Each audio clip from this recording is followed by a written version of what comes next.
Tu regardes évidemment des shorts et des réels ou tout autre format court. Et quand je dis short, je parle pas des petits pantalons. Pour ceux qui écoutent pas au fond de la classe, hein. Je parle de toutes les vidéos au format court qu'on peut trouver sur internet. Et on va pas se mentir, les formats courts, les shorts comme ça, tu te rends bien compte que ça te bouffe le cerveau, littéralement. Tu le sais, tu le ressens et tu le vois autour de toi. Et tu cliques sur cette vidéo pour te demander, mais qu'est-ce que ça ferait si j'arrêtais les shorts dans ma vie? Qu'est-ce que ça changerait? Est-ce que ça serait bien? Est-ce que ça serait pas bien? Eh ben figure-toi que je suis là pour te répondre. J'ai réussi à supprimer ça de ma vie. Totalement ou presque, forcément, de temps en temps, on m'en envoie un en me disant regarde, je suis bien obligé de regarder. Et je peux vous dire que des effets positifs, il y en a.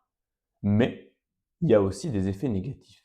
Et ça, il ne faut pas l'oublier. Alors, on y va. Et reste bien jusqu'à la fin, parce que, en dernière partie de vidéo, je te donne une vraie astuce qui fonctionne, qui a fonctionné pour moi et qui fonctionnera pour toi. Abonne-toi, like-moi cette vidéo et fais en sorte de la partager à tes autres amis accros. Alors, premièrement, on va tirer le sparadrap et on va commencer par un négatif. Est-ce que arrêter les réels, ça va te coûter tes amis? Spoiler, ça dépend. On va parler du social. Je vous apprends rien, le social c'est hyper important. À partir du moment où on est seul, on parle plus aux personnes, on a de l'anxiété, on commence à angoisser, on n'est pas bien. C'est normal, on est des humains, on est des êtres sociaux et on a besoin de discuter avec les gens pour se sentir mieux. C'est ça qui nous fait nous lever le matin. Et arrêter de parler à tout le monde, c'est quelque chose que je ne recommanderais à personne. Personne. Donc l'angoisse, la solitude, l'anxiété, tous ces trucs-là pas très joyeux là, on a l'impression qu'on arrive à les éviter en créant une fausse relation, en échangeant uniquement des shorts et des réels avec des amis. Combien de personnes qui regardent cette vidéo, qui étaient dans la même situation que moi, étaient dans le cas où 95% des messages échangés avec des amis étaient principalement des shorts et des réels. Ça n'empêchait pas forcément d'avoir des discussions de temps en temps, mais on se rend bien compte que c'est devenu une forme de communication. Et c'est ça qui, je trouve, est dommage. On s'envoie des trucs marrants, on se dit que ça va plaire à l'autre, on se dit que c'est sympa, mais au final, il n'y a pas de vrai message derrière, il n'y a pas d'échange entre êtres humains. Et c'est un peu ça le vrai problème, c'est que ça donne l'illusion d'avoir une conversation. Ça donne l'illusion de maintenir le lien social. Et au final, c'est là où l'anxiété, l'angoisse et la solitude reviennent au fur et à mesure, puisque on reste avec la triste réalité de sa propre vie et on essaye de la combler uniquement avec des shorts. Il faut bien se mettre en tête que s'envoyer ces trucs-là, ça ne remplace pas une vraie interaction sociale. Jamais. Et les vraies interactions sociales, c'est ce qu'on avait pu avoir à l'époque. Mais quand on n'avait pas encore tous ces trucs-là, pas encore tous les réseaux sociaux, quand on envoyait des messages pour vraiment discuter de quelque chose, pour même raconter de la merde. Mais l'important, c'était d'utiliser des mots, des vrais mots, et pas juste des sortes de petites vidéos que des gens random ont fait sur Internet, qui est drôle ou qui est complètement du brain rot, et qu'on sait pas vraiment pourquoi on aime, mais qu'on sait pas vraiment pourquoi on continue à regarder. Et quand on arrête d'en regarder, eh ben forcément on arrête d'en envoyer. Et quand il y a des gens qui communiquent uniquement par ça, eh ben forcément on leur parle beaucoup moins. Et bien évidemment, ça peut modifier des relations. Mais du coup, il faut se poser la question. Est-ce que c'est une vraie relation que vous entretenez si la seule chose que vous vous envoyez, c'est uniquement des vidéos courtes, sans message, sans texte, et que si l'un d'entre eux arrête de répondre, la conversation s'arrête à tout jamais?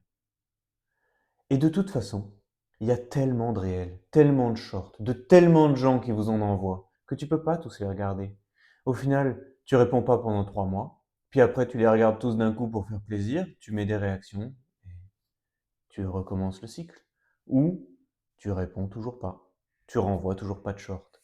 Et donc la personne en face se dit, il regarde pas ce que je lui envoie, j'arrête.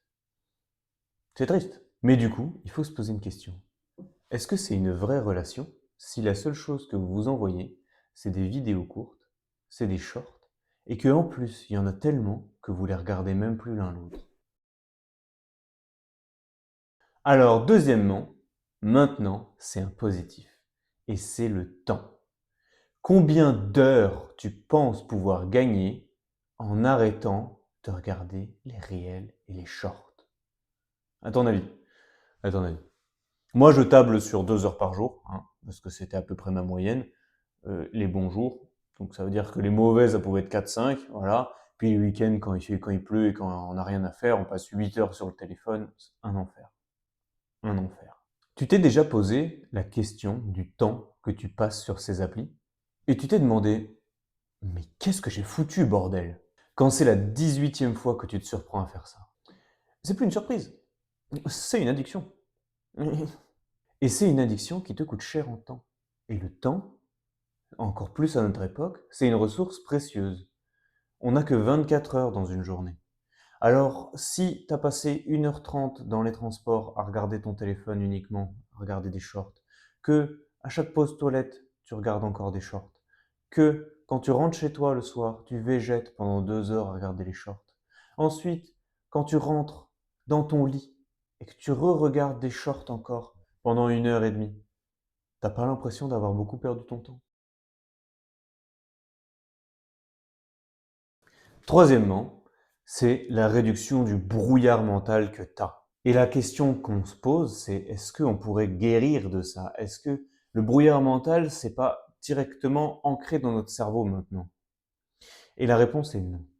La réponse est que quand tu arrêtes les shorts, tu peux réduire et totalement ou presque totalement supprimer ce brouillard mental. Pourquoi presque totalement? Parce qu'on peut toujours avoir une petite sensation, même si on est très clair dans notre pensée et dans nos actes. Ça peut arriver. De temps en temps, on a tous un coup de mou. Et la réduction du brouillard mental, c'est aussi l'augmentation de la capacité d'attention qui va avec. On va pas se mentir. C'est quand même pas dur de se rendre compte que regarder que des trucs qui durent que 2 minutes maximum, ça peut endommager potentiellement la capacité d'attention de ton cerveau qui, normalement, est censé pouvoir se concentrer 1 heure, une demi-heure, 2 heures, ça dépend des gens. 2 minutes en moyenne, c'est pas idéal du tout. Ça conditionne ton cerveau à n'attendre que des choses qui font que cette durée de temps-là. Ça veut dire que dès que quelque chose va être plus long ou un peu moins intéressant que potentiellement regarder des shorts, ton cerveau, il va switcher. Il va dire non, on fait pas. C'est pas comme d'habitude. Et donc, tu es en train de te miner toi-même. Et ça devient super galère de se concentrer sur des tâches. Écrire quelque chose, impossible. Apprendre une langue, c'est mort. Tout est obligé de devenir court, instantané. Et du coup, ça devient encore plus dur de se concentrer sur des choses qui comptent vraiment. Les études, par exemple, ou le travail, des relations avec des gens, ou encore mieux, apprendre des trucs pour soi, faire ses projets perso. Et toutes ces activités-là, ça devient de plus en plus dur, forcément, à force que ton cerveau rétrécisse. Mais ne t'inquiète pas, c'est pas définitif. Même si tu as l'impression d'avoir un cerveau complètement pourri, quand tu arrêtes, il se régénère. Tu recommences à devenir de plus en plus capable de faire des choses dans la vie. Tu reprends même espoir à beaucoup de choses, puisque tu vois que tes capacités augmentent de jour en jour. Et au bout de 3 jours déjà, c'est comme la cigarette le truc. C'est que tu commences vraiment à te dire waouh, c'est ça la vie. Est-ce que c'est ça la vie? Et oui, c'est tout à fait ça. C'est super bien. Se voir progresser, se voir augmenter comme ça à partir du moment où on arrête quelque chose qui nous fait du mal, c'est impressionnant de bonheur que ça peut être. Et vraiment, si tu me crois pas, essaye. Je te jure que tu ne vas pas perdre grand-chose. Vraiment. C'est quelque chose où ça ne t'apporte rien en fait. Ça pourrait marcher quand tu es dans une salle d'attente et que tu n'as pas le temps de lire un truc. Ok. Mais sinon, rien. Ça ne t'apporte rien. Alors la vraie question, c'est comment on fait concrètement? Eh, déjà, il va falloir commencer par casser l'habitude. Mais comment on casse cette habitude? Alors il y a deux nouvelles. il y en a une bonne et il y en a une mauvaise. Je commence par la mauvaise, c'est que chez beaucoup de gens, ça peut être une addiction. Et donc, ça sera potentiellement difficile et il y aura sûrement des rechutes. Mais faut pas perdre espoir, surtout quand on commence à voir qu'au fur et à mesure, ça va de mieux en mieux. Et la bonne nouvelle, c'est qu'il y a des solutions. Et je peux t'en proposer. La solution que je te recommanderais, c'est OneSec. OneSec, c'est une application que tu mets sur ton téléphone et qui va mettre une sorte de temps, une sorte de blocage entre toi et l'instantanéité de l'application. En gros, avant d'ouvrir Instagram et de te goinfrer de tous ces réels là, ça va te demander est-ce que tu es vraiment sûr? Et ça va te le demander en faisant une pause de 5, 10, 15 secondes. Ça casse l'instantanéité de cette addiction. Alors comment ça marche? Tu mets l'appli sur ton tel, tu donnes les autorisations, tu choisis l'application que tu veux bloquer, ou du moins enlever l'instantanéité. Ensuite, à chaque fois que tu vas utiliser l'appli, il va y avoir l'écran de chargement qui va se mettre, et ils vont te demander est-ce que tu veux vraiment utiliser cette application? Si là tu réponds oui, soit tu réponds non. Si tu réponds non, forcément, c'est que tu n'en avais pas envie. Si tu réponds oui, tu peux quand même y aller. Et c'est ça qui va vraiment t'empêcher, dès que tu as une seconde d'inattention, de prendre ton téléphone, de le dégainer là, comme ça, là, et de sortir directement un short et de le regarder. C'est redoutablement efficace, je peux te le jurer. Et c'est totalement gratuit. Après, si tu as besoin de plus de fonctionnalités, ou si tu étais comme moi à un stade avancé, où tu regardais les réseaux, tous les réseaux, beaucoup trop, dans ce cas-là, tu peux prendre la version premium. La version premium te permet de mettre plusieurs applications, autant que tu veux d'ailleurs, personnaliser le temps d'attente, personnaliser le message qu'il y a dessus, et aussi de mettre un timer d'utilisation directement sur l'application. Donc une fois que tu as passé tout ce temps-là qui sert à enlever l'instantanéité, il faut que tu choisisses encore après la durée de temps que tu veux utiliser l'application. Et après, elle se coupe automatiquement. C'est parfait. Et ça tombe bien, j'ai un lien affilié pour te faire essayer un mois gratuit de premium. Tu n'es pas du tout obligé de l'utiliser, mais si tu l'utilises, ça me ferait très plaisir de savoir que tu reprends un peu le contrôle de ta vie. Et bien évidemment, c'est toujours agréable de voir que les gens utilisent ton lien affilié, mais je compte pas là-dessus pour gagner ma vie. Voilà. C'est gratuit pendant un mois, c'est absolument sans engagement. Et à l'année, il me semble que ça doit coûter vers les 15 euros, quelque chose comme ça. Je pense que si ça te fait gagner ne serait-ce que 1 heure par semaine, sur une année, ça vaut déjà le coup. Mais moi, je pense que ça va plutôt te faire gagner entre 4 heures par semaine et 4 heures par jour. Voilà. Donc, je t'encourage fortement à aller tester. Et au pire, voilà, tu me prends le truc, tu prends le mois gratuit, tu annules direct, comme ça tu vois si ça te plaît ou pas, quoi. Il n'y a pas de problème. Tu pourras trouver le lien en description. Et si la vidéo t'a plu, abonne-toi, pose un like et partage. Merci, reste au frais. Ciao.